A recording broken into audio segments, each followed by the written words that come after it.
Jadi sekali lagi, ini lagi-lagi adalah tips untuk sukses dalam hidup.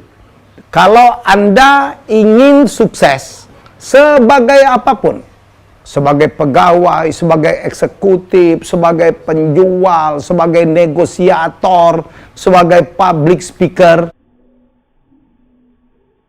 yang Anda harus punya adalah kemampuan untuk komunikasi. Karena semuanya harus dikomunikasikan. Dalam seminar saya selalu mengatakan bahwa hidup itu adalah menjual ide, ya, menjual gagasan. Setiap hari kita menjual ide, menjual gagasan. Kita berdebat di warung kopi, kita menjual gagasan. Kita beradu argumentasi, kita menjual gagasan. Kita melamar cewek, dulu nembak cewek. Kalau untuk Anda yang belum menikah juga adalah Anda menjual sebuah proposal, Anda mau nggak saya lamar? Saya akan menjanjikan ini. Saya udah punya ini, saya punya ini, saya punya musadapan. Itu yang Anda lakukan kan? Anda kadang-kadang diserang, ya, karena ada yang nggak setuju dan Anda harus mempertahankan, ya. Dan jadi sekali lagi betapa pentingnya. Dan saya ingin juga mengatakan banyak sekali kadang-kadang ide hebat tidak bisa tersampaikan dengan baik. Kenapa? Karena tidak bisa ditulis dengan baik dan tidak bisa dikomunikasikan baik dengan baik. Betapa pentingnya komunikasi. Dalam komunikasi banyak sekali tips. Kalau Anda ikut seminar saya, ada lebih dari 10 tips untuk menjadi komunikator yang baik. Yang penting itu adalah the first 3 minutes kalau Anda melakukan public speaking. Seringkali kita tidak punya waktu banyak. Orang yang ingin agar mereka percaya dengan gagasan kita itu kadang-kadang tidak punya waktu banyak. Dalam sebuah seminar beberapa waktu yang lalu dengan Mardigu Wowi Persantio dengan bintang tamu Sandi Uno dan Gita Wirayawan, saya mengajarkan how to do the pitching. Pitching itu kadang-kadang investor itu punya waktu cuma 3 menit, 5 menit tuh untuk mendengarkan kita. Seringkali banyak sekali ide-ide bisnis atau proposal bisnis jadi itu secara tidak sengaja.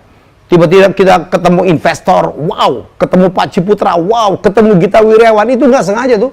Ketemu di kawinan, ketemu di lift, ketemu di mall pada saat mereka buru-buru, atau ketemu di seminar, atau ketemu di tempat parkir.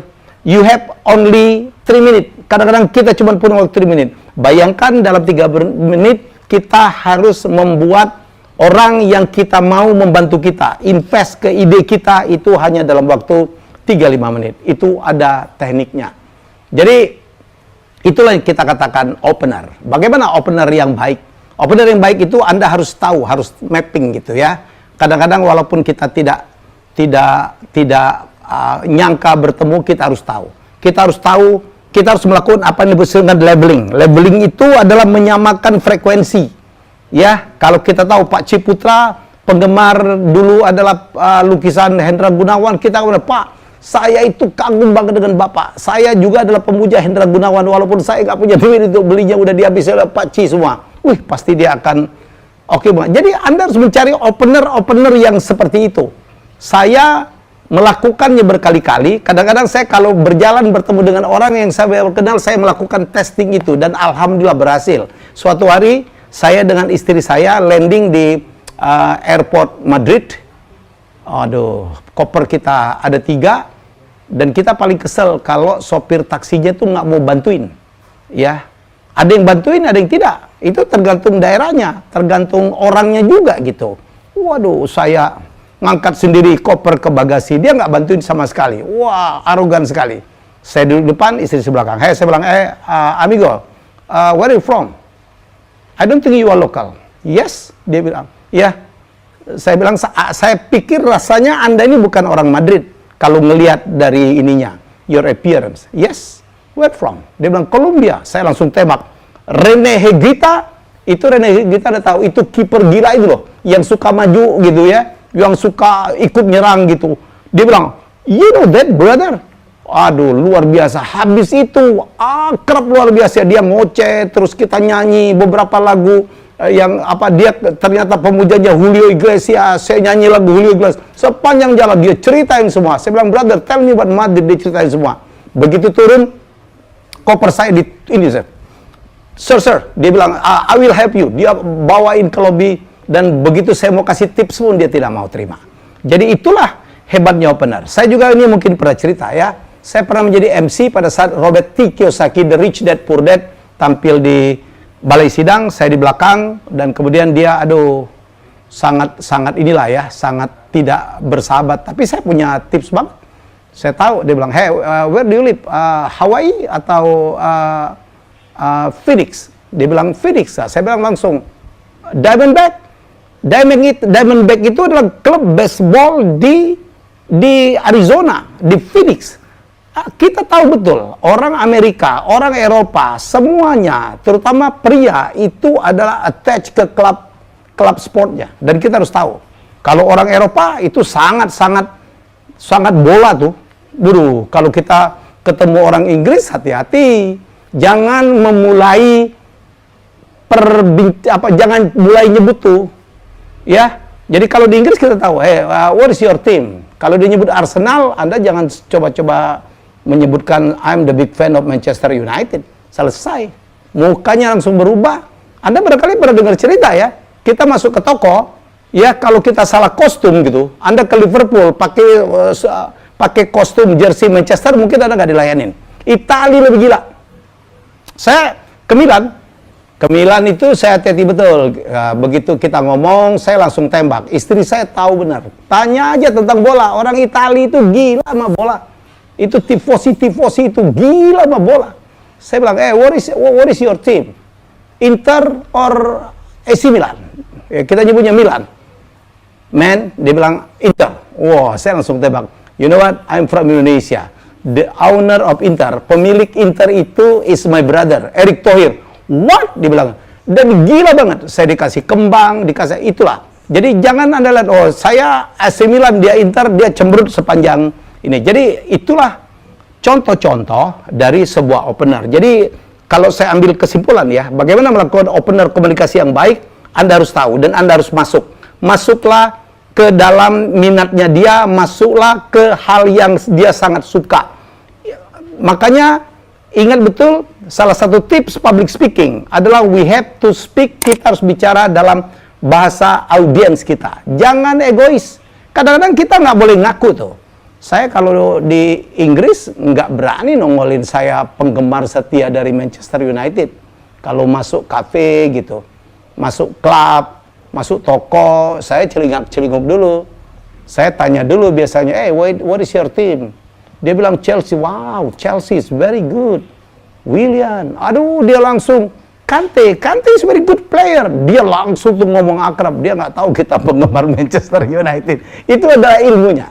Ya, jadi kembali ingin saya katakan, kalau Anda mau sukses, Anda harus pelajarin ilmu komunikasi.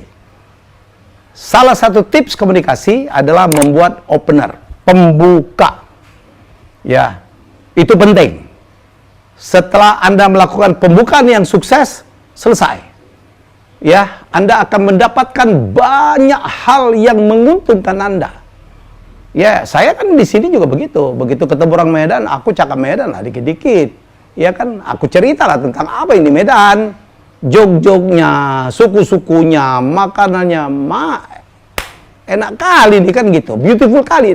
Kalau kita ketemu orang Jawa, kita pun harus pakai idiom orang Jawa. Ketemu orang Jogja, waduh mas aku gelem ya mas iki, ya. Gudeg, wah kepenak ya mas. Jadi itu yang kita harus lakukan. Ya, ketemu orang Ambon, saya punya senjata. Woi, saya tahu betul, orang Maluku tuh hebat. Anda tahu nggak, pengeliling bumi pertama itu Enrique orang Maluku. Aku yang tulis bukunya. Dan mereka langsung, wow. Itu yang kita sebut dengan leveling. Bagaimana kita menyamakan label.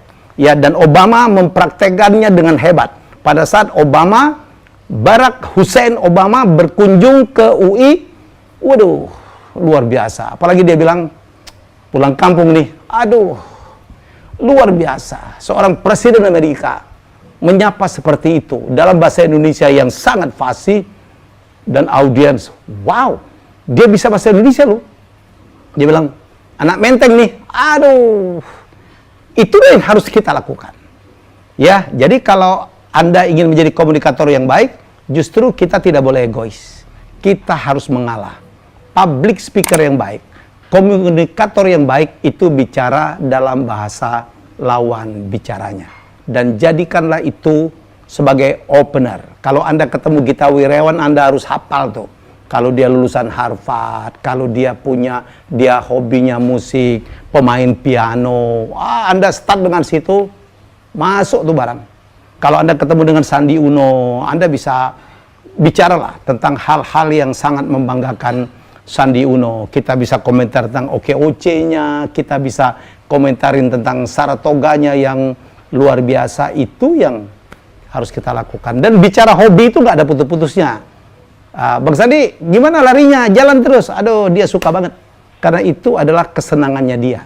Ya, jadi Anda harus pastikan, makanya nggak ada ruginya kalau Anda melakukan research ya. Siapa tahu ya pada saat ketemu Anda sudah punya modal. Kalau nggak, misal ketemu, itu ada James Riyadi nih misalnya. Anda harus kan masuk ini aja, masuk ke Yahoo, Google, cari di Wikipedia. Cari sesuatu yang ada hubungan dengan Pak James yang kira-kira menjadi minat. Pak James lagi punya proyek ini ya. Saya dengar Pak James banyak sekali bantu orang karena bikin rumah sakit Siloam banyak banget. Aduh, itu namanya klik. Itu namanya klik. Ya, jadi itu rahasia saya sharing hari ini. Banyak sekali sebenarnya tips untuk menjadi public speaker, komunikator yang baik, atau bukan itu saja untuk menjadi orang yang sukses.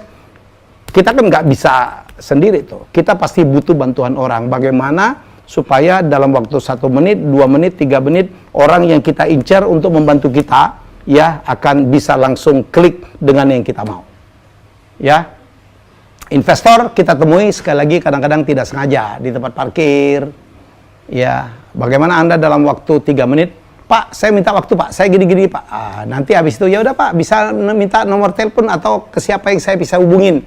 Ya, kalau minta nomor telepon beliaunya mungkin terus, Pak, ada nomor sekretarisnya nggak Pak? Saya mohon waktu untuk minta waktu. Tapi Anda udah memenangkan hatinya dulu, ya. Jangan ceroboh, jangan harus elegan juga gitu, harus menghormati. Orang kan senang kalau dihormati, ya. Perhatikanlah seluruh kesopanan itu, kesantunan itu, dan rasa hormat kepada siapapun, apalagi orang tersebut adalah orang yang kita mohon bantuannya. Insya Allah Anda akan sukses. Kita akan jumpa lagi dalam tips inspirasi selanjutnya. Bye-bye.